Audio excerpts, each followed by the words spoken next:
안녕하세요. 오늘 저희가 당신과 함께 깊이 들여다볼 자료는 번성의 약속과 성취라는 제목의 묵상 글이에요. 자료가 아주 흥미로운데요. 창세기부터 사도행전까지 성경의 4가지 다른 부분을 하나로 엮어서 진정한 번성이 과연 무엇인지 파고들고 있어요. 네. 오늘 우리의 미션은 이 자료가 제시하는 번성의 다채로운 그림을 함께 그려보는 거예요. 시작점부터 본질, 또 회복하는 방법, 그리고 궁극적인 목적까지. 이 여정이 오늘 당신의 삶에 어떤 새로운 질문을 던져줄 수 있을지 지금부터 함께 탐색해보죠. 좋네요. 사실 번성이나 성공이란 단어는 우리 모두의 마음을 끄는 힘이 있잖아요. 그렇죠. 누구나 원하죠. 네, 모두가 성장하고 풍요로워지길 바라니까요. 이 자료는 바로 그 갈망에 대해 세상과는 조금 다른 각도의 답을 제시하고 있어요. 개인의 성취를 넘어선 어떤 거대한 약속 안에서 이루어지는 번성을 이야기하는데 4개의 성경 본문이 마치 퍼즐 조각처럼 하나의 큰 그림을 완성해가는 과정이 꽤나 흥미진진할 거예요. 자, 그럼 첫 번째 퍼즐 조각부터 맞춰볼까요? 자료는 창세기 9장, 그러니까 대홍수라는 거대한 재앙이 휩쓸고 간 직후의 세상에서 이야기를 시작해요. 네, 모든 것이 파괴된 폐허 위에서요. 맞아요. 그 폐허 위에서 하나님이 노아와 그의 가족에게 하신 첫 말씀에 주목하더라고요. 바로 생육하고 번성하여 땅에 충만하라 라는 그 명령이죠. 네. 이 글의 해석에 따르면 이건 단순한 축복이라기보다는 폐허 속에서 새로운 시작을 알리는 하나님의 선언이자 명령이었어요. 여기서 중요한 건 번성의 첫 번째 정의가 소유나 축적이 아니라는 점이에요. 아, 돈을 많이 벌거나 높은 지위를 얻는 게 아니라 생명을 낳고 공동체를 넓게 퍼뜨리는 생육과 확산 그 자체가 번성의 시작점이라고 말하고 있죠. 잠시만요. 거기서 좀 더 파고들고 싶어요. 생육하고 확산하는 것이 번성이라는 개념은 사실 오늘날 우리가 사는 자본주의 사회의 가치와는 정면으로 부딪히는 것처럼 들리거든요. 네, 그렇죠. 개인의 성취와 부의 축적을 성공의 척도로 삼는 세상에서 이 개념은 너무 원시적이거나 비현실적으로 느껴질 수도 있을 것 같은데요. 이 자료는 그 긴장감에 대해선 뭐라고 하나요? 아주 날카로운 지적이네요. 이 자료는 바로 그 지점을 의도적으로 건드리고 있어요. 세상에 말하는 번성이 더 많이 갖는 것이라면 창세기가 말하는 번성의 시작은 더 멀리 퍼져나가는 것에 있다는 거죠. 아, 방향이 다르군요. 네. 이건 인간의 능력이나 계획으로 달성하는 목표가 아니에요. 내가 다시는 모든 생물을 홍수처럼 멸하지 않겠다는 그 무지개 언약처럼 하나님의 신실한 약속을 믿고 순종할 때 비로소 성취되는 것이라고 이 글은 해석해요. 아, 즉, 인간의 불안정한 노력 위에 세우는 성이 아니라 하나님의 변치 않는 약속이라는 단단한 기반 위에 세워지는 번성을 이야기하는 거죠. 그러니까 번성의 동력 자체가 다르다는 거군요. 내 노력과 능력으로 쌓아 올리는 게 아니라 거대한 약속을 믿고 첫 발을 내딛는 순종에서부터 모든 게 시작된다. 와, 이건 아주 근본적인 차이인데요. 그렇죠. 그래서 이 자료는 이것을 모든 번성의 기초라고 불려요. 이 기초가 없으면 그 위에 무엇을 쌓든 결국 무너질 수밖에 없다는 암시를 주는 셈이죠. 알겠습니다. 번성의 기초가 생명과 확산, 그리고 약속에 대한 순종이라는 건 이해가 가요. 하지만 이건 아주 거시적이고 외부적인 이야기잖아요. 공동체가 퍼져나가는 것. 그렇다면 자료는 개인의 내면, 즉 한 사람의 영혼이 번성하는 것에 대해서는 어떻게 이야기하고 있나요? 바로 그 질문이 우리를 두 번째 본문인 마태복음 9장으로 이끌어요. 여기가 정말 흥미로워지는 지점인데요. 네. 이 자료는 번성의 개념이 외부에서 내부로, 육체에서 영혼으로 깊어지는 과정을 보여줘요. 예수님이 중풍병자를 일으키고 죽은 소녀를 살리는 눈에 보이는 기적들이 펼쳐지죠. 겉으로만 보면 육체적인 회복과 번성의 모습이에요. 맞아요. 누구나 그런 기적을 번성이라고 생각하겠죠. 그런데 이 자료는 그 기적의 이면에 숨겨진 디테일에 집중하더라고요. 어떤 부분이죠? 예수님이 중풍병자에게 일어나 걸어가라고 말씀하시기 전에 먼저 작은 자야 안심하라. 내 죄 사함을 받았느니라 라고 말씀하신 부분이요. 바로 그거예요. 이 글의 저자는 그 순서가 의도적이라고 분석해요.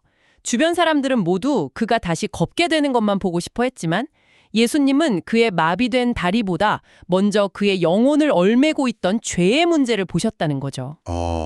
여기서 번성의 정의가 극적으로 재정이 돼요.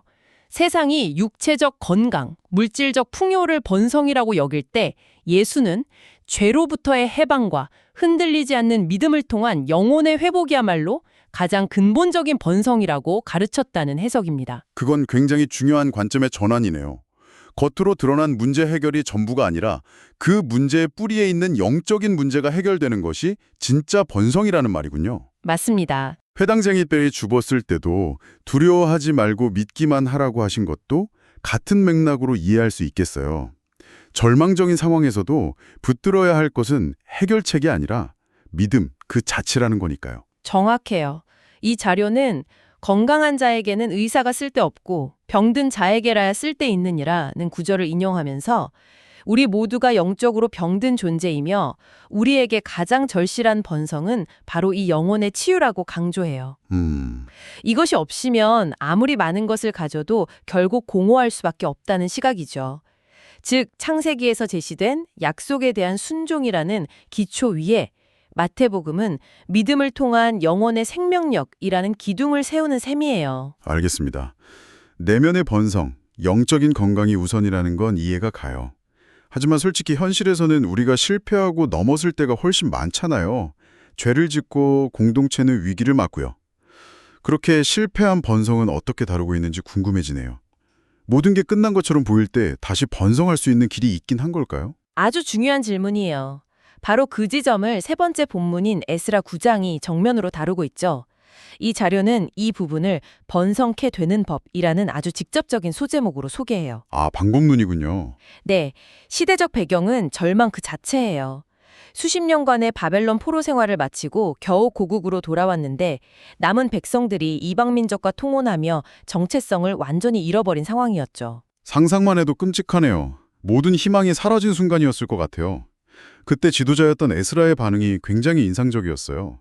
그냥 실망하고 좌절하는 게 아니라 자기의 옷을 찢고 머리털과 수염을 뜯으며 백성들의 죄를 자기 죄처럼 끌어안고 통곡하잖아요. 이 글은 에스라의 그 행동이 단순한 퍼포먼스가 아니라고 분석해요. 네, 공동체의 죄와 아픔을 자기 자신의 것으로 완전히 받아들인 리더의 처절한 몸부림이었다는 거죠. 그리고 그의 기도 내용을 자세히 들여다보면 절망 속에서도 놀라운 점을 발견할 수 있어요. 그는 우리가 주께 범죄하여 주 앞에 한 사람도 감히 서지 못하겠나이다 라고 철저히 죄를 고백하면서도 동시에 그런 끔찍한 상황 속에서도 자신들을 완전히 멸망시키지 않고 조금 남겨두신 하나님의 은혜를 언급해요. 아, 절망과 희망이 공존하는 기도였군요. 이건 마치 모든 것을 잃어버린 위기 속에서 조직의 리더가 우리가 모든 것을 잘못했지만 그럼에도 불구하고 우리에게 아직 기회가 남아있음에 감사합니다 라고 말하는 것과 비슷하게 들려요. 네, 맞아요. 조직의 핵심 가치를 잃어버렸을 때 외부적인 해결책이 아니라 근본으로 돌아가자는 외침처럼요. 바로 그 지점입니다. 이 자료가 제시하는 다시 번성하는 법은 세상의 자기계발서에 나오는 성공 비결과는 완전히 달라요. 어떤 건데요? 그 방법은 바로 회개와 말씀에 대한 순종이라는 거죠. 우리의 실패와 죄악을 정직하게 인정하고 하나님께로 돌이킬 때 그때 비로소 다시 번성할 수 있는 길이 열린다는 거예요. 즉 거룩함의 회복이 곧 번성으로 가는 길이라는 해석이죠. 에스라의 눈물 어린 기도가 그 시작점이었고요. 자, 그럼 지금까지의 흐름을 정리해보죠. 번성의 시작은 생육하고 퍼져나가라는 창세기의 명령이었고 그 본질은 죄사함과 믿음을 통한 마태복음의 영적 회복이었어요. 그리고 실패했을 때 다시 번성으로 가는 방법은 에스라의 회개와 순종이었고요. 네. 그런데 아직 한 가지 질문이 남아요. 그래서 왜? 우리는 왜 이 모든 과정을 거쳐 번성해야 하는 걸까요? 이 번성은 대체 어디를 향하고 있는 거죠? 이 자료는 마지막 사도행전 본문에서 그 궁극적인 목적지를 보여주는 것 같아요. 맞아요. 드디어 이 모든 여정의 목적이 드러나죠. 네 번째 본문은 사도행전 9장, 우리에게 아주 익숙한 사울, 즉 바울의 회심 이야기예요. 네, 다메섹 도상에서의 사건이죠. 기독교인들을 박해하러 가던 살기등등한 청년 사울이 다메섹으로 가는 길에서 부활한 예수님을 만나 180도 다른 사람으로 변화되는 극적인 사건이죠. 한 사람의 인생이 완전히 뒤바뀌는 것 자체도 엄청난 번성이죠. 밑바닥 인생이 성공하는 것만큼이나 드라마틱하니까요. 그렇죠. 그런데 이 글의 저자는 사울 개인의 구원 사건에만 머무르지 않더라고요. 하나님의 글을 이방인과 임금들과 이스라엘 자손들에게 내 이름을 전하기 위하여 택한 나의 그릇이라고 부르신 더 큰 그림에 집중하고 있어요. 바로 이 지점에서 번성의 개념이 개인의 안연과 성공을 넘어 공동체와 사명으로 폭발적으로 확장돼요. 아, 사울 한 사람의 영혼이 번성한 것은 그를 통해 복음이 유대인의 경계를 넘어 전 세계로 퍼져나가는 하나님 나라의 번성을 위한 결정적인 시작점이었다는 분석이죠. 와, 창세기에서 시작된 퍼져나가라는 명령이 사울이라는 한 사람의 회심을 통해 복음을 전파하며 퍼져나가라라는 사명으로 구체화되고 완성되는군요. 와, 이 지점에서 모든 조각이 딱 맞춰지는 느낌이네요.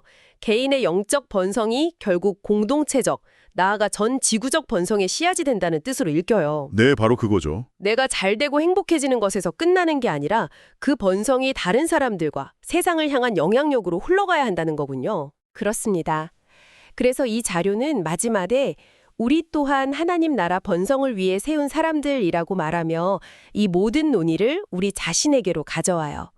우리가 각자의 삶의 자리에서 번성해야 하는 이유가 바로 여기에 있다는 거죠. 나 혼자 잘 살기 위함이 아니라 나를 통해 더 큰 이야기가 펼쳐지게 하기 위함이라는 겁니다. 오늘 살펴본 내용을 종합해보면 이 자료가 말하는 진정한 번성은 우리가 흔히 생각하는 것보다 훨씬 더 크고 깊은 이야기네요. 그렇죠. 단지 부자가 되거나 건강해지는 차원의 문제가 아니었어요. 맞아요. 네 가지 관점을 연결하면 하나의 거대한 파노라마가 그려져요. 첫째, 하나님의 약속 위에서 생육하고 퍼져나가라는 시작의 명령. 네. 둘째, 외적인 조건을 넘어 죄사함과 믿음으로 영원히 살아나는 내면의 본질. 그리고 셋째, 실패했을 때조차 회개와 순종을 통해 다시 일어설 수 있다는 회복의 길. 네. 마지막으로 넷째, 그 모든 번성이 결국 나를 넘어 더 큰 공동체와 세상을 향한 궁극적인 목적을 가지고 있다는 것까지요. 결국 이 자료가 던지는 가장 큰 질문은 이것 같아요. 당신이 생각하는 번성이 당신 자신을 위한 것입니까? 아니면 당신을 넘어선 더 큰 이야기를 위한 것입니까? 재물을 소유하는 이야기에서 세상을 향한 사명의 이야기로 관점을 완전히 뒤집어버리는 거죠. 네. 일시적인 성공이 아니라 지속적인 과정이며 소유가 아니라 존재와 사명에 관한 이야기인 셈이에요. 이 자료는 마지막으로 당신에게 이렇게 권면하고 있어요. 노아처럼 하나님의 명령에 순종하여 삶의 터전을 넓혀가고 예수님을 통해 영혼이 먼저 번성하는 기쁨을 누리며 때로 넘어졌을 땐 에스라처럼 정직하게 회개하고 다시 말씀 위에 서고 궁극적으로는 바울처럼 당신을 통해 더 큰 이야기가 시작되게 하는 사명을 감당하는 삶을 살아가라고 말이죠. 이 긴 이야기를 듣고 나니 번성이라는 단어가 서럽게 보이네요. 어쩌면 우리는 너무 좁은 의미의 번성에만 매달려 살아왔는지도 모르겠어요. 오늘 함께 살펴본 이 네 가지 번성의 모습, 시작, 본질, 회복, 그리고 목적 중에서 지금 당신의 마음에 가장 크게 와닿는 것은 무엇인가요? 당신의 삶에서 진정한 번성이란 무엇을 의미하는지 잠시 생각해 보시는 것도 좋겠습니다.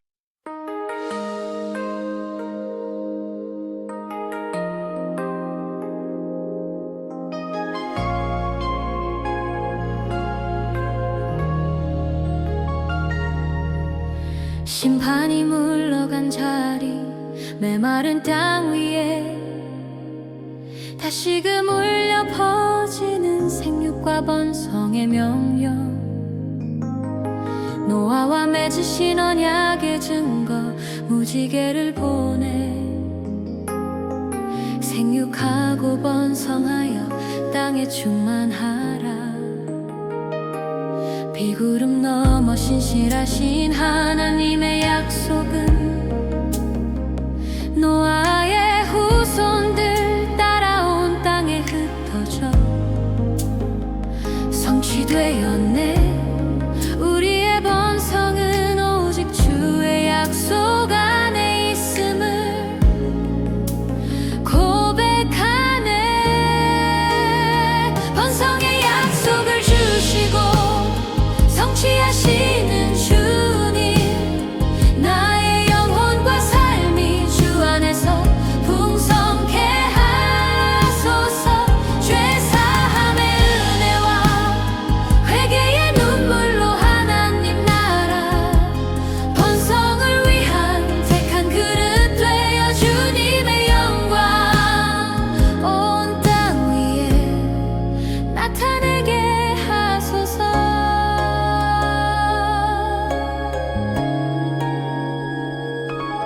침상에 누운 중풍병자 소망을 잃었을 때 주님은 죄사함의 권세로 영혼을 먼저 깨우셨네.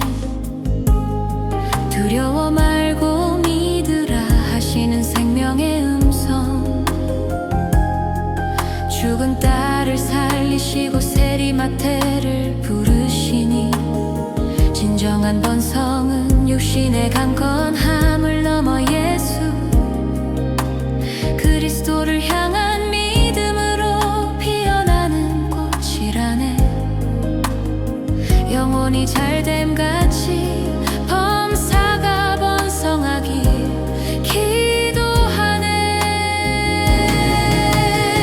번성의 약속을 주시고 성취하시는 주님, 나의 영혼과 삶이 주 안에서 풍성케 하소서.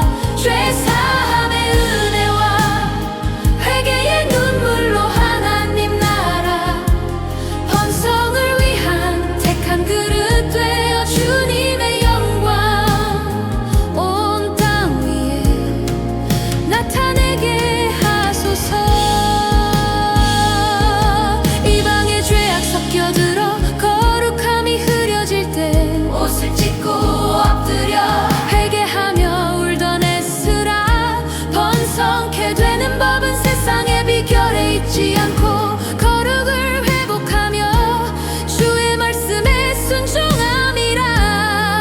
심판받아 마땅한 죄인에게 베푸신 그 은혜, 그에게 통로를 지나 우리를 다시 번성케 하시네.